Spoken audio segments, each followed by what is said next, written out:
आज की कहानी है जेठानी जी मेरा मजाक मत उड़ाओ। चलो दोस्तों कहानी को शुरू करते हैं। रश्मि की शादी हुई। वो अपने ससुराल में सबसे छोटी बहू थी।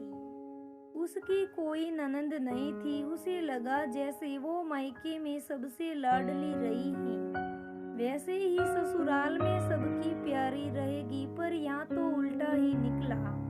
दोनों जेठानियों के रहते उसे कोई तवज्जो नहीं दी गई और दूसरे नंबर की जेठानी अलग रहती थी। वो फिर भी बहुत प्यारी बहू थी उसकी सास की। रश्मि का पहले ही दिन वो स्वागत हुआ कि उसके तो सभी अरमान देर के ढेर रह गए। सभी देवी देवताओं की पूजा करनी हो तो अगर वो पूछे मम्मी जी कैसे करना है, सास बोले इतना भी नहीं पता। तुम्हारे घर में शादी के बाद देवी देवता नहीं पूछते? कभी देखा नहीं क्या? रश्मि चुप रह जाती है, सोचती है मैंने कहाँ देखा। मेरे घर की पहली शादी तो मेरी ही हुई है। बाकी जो ताऊ जी सासा जी की यहाँ शादी हुई वहाँ तो मैं गई नहीं, बस फंक्शन अटेंड किया और आ गई।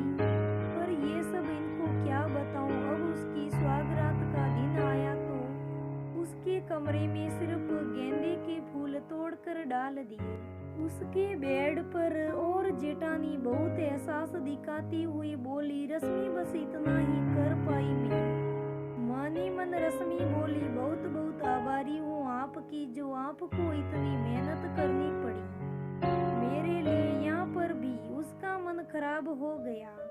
उसने सोच रखा था कि कमरा सजा हुआ होगा, पहली रात होगी, पति के साथ अच्छी रात गुजरेगी जैसे फिल्मों में होता है। खैर छोड़ो, पहली रात भी गुजर गई।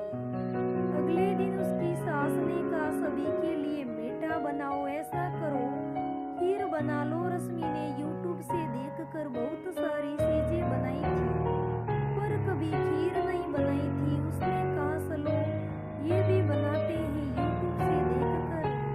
ये है रश्मि का भोलापन कहो या बेवकूफी। उसने अपनी सास और जेठानी से बोल दिया, मैंने कभी खीर नहीं बनाई, आज पहली बार बना रही हूँ। दोनों सास जेठानी हंसने लगी। सास खिलखिलाकर ससुर से बोली, और लाओ बड़े घर की बहू को खीर तक नहीं बनानी आती।